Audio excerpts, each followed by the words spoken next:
Salut les renards, c'est Foxpy, on se retrouve aujourd'hui pour le 74e épisode de la playlist Algorithme en Python. Aujourd'hui, on va voir comment tester si une chaîne de caractères est un pangramme. Avant toute chose, définissons ce qu'est un pangramme. Un pangramme, c'est une chaîne de caractères ou une phrase qui contient toutes les lettres de l'alphabet, peu importe si elles sont en double, en triple, en quadruple, voire plus.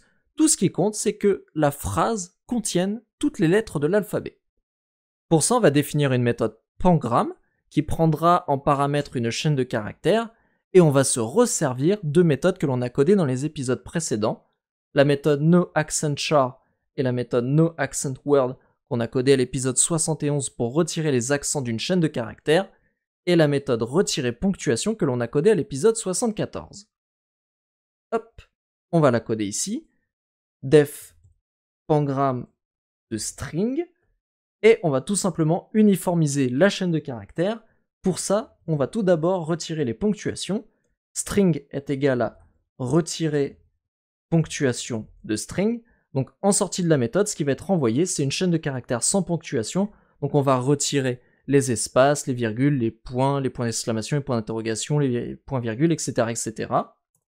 Ensuite, dans notre chaîne de caractères, on va retirer tous les accents sur les lettres.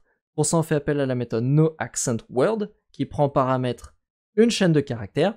Cette chaîne de caractères va avoir toutes ces lettres avec accent transformées en lettres sans accent. Ensuite, pour terminer l'uniformisation de notre chaîne de caractères, on va la mettre en majuscule, et pour ça, on fait appel à la méthode Python upper qui va passer toutes les lettres qui sont en minuscules en majuscules.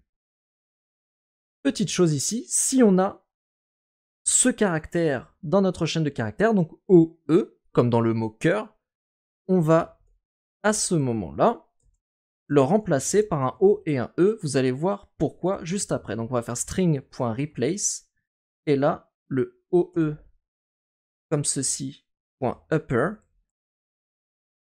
on va le remplacer par les lettres OE.upper.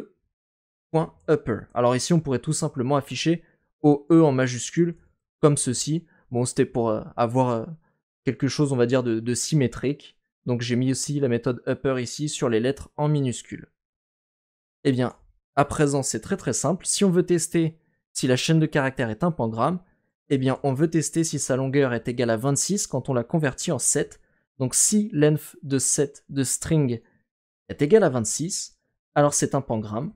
Sinon, ça n'en est pas un, pardon. Return false. Pourquoi ? Il y a 26 lettres dans l'alphabet, et dans un set, on ne peut pas avoir de doublons. Un set, il n'y a que des éléments uniques dans celui-ci. Par conséquent, si notre chaîne de caractères contient toutes les lettres de l'alphabet, au moment où on va la convertir en set, alors elle devra avoir 26 éléments, les 26 lettres de l'alphabet. Si c'est le cas, c'est donc bien un pangramme. Si ça n'est pas le cas, ça n'est donc pas un pangramme.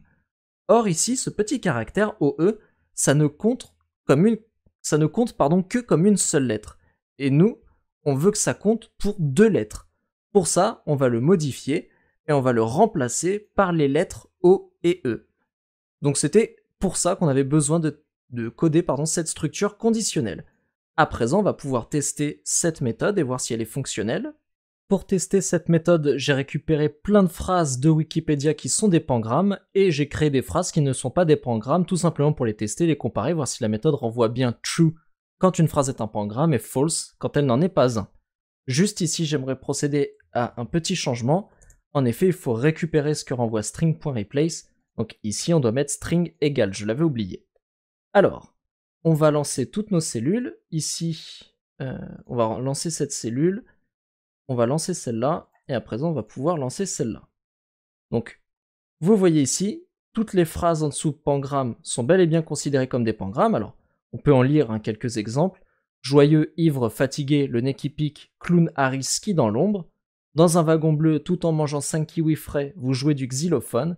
Vous voyez ce koala fou qui mange des journaux et des photos dans un bungalow.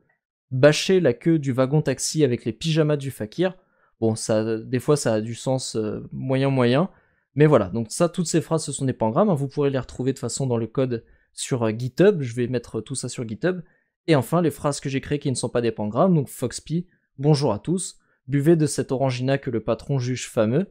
Alors ça, c'est changé d'un autre pangramme, buvez ce whisky que le patron juge fameux. En effet, buvez de ce whisky que le patron juge fameux, c'est un pangramme. Si on change whisky par orangina, ça n'en est plus un. Donc voilà, notre méthode, elle est fonctionnelle et elle permet bien de tester si une chaîne de caractères est un pangramme ou non.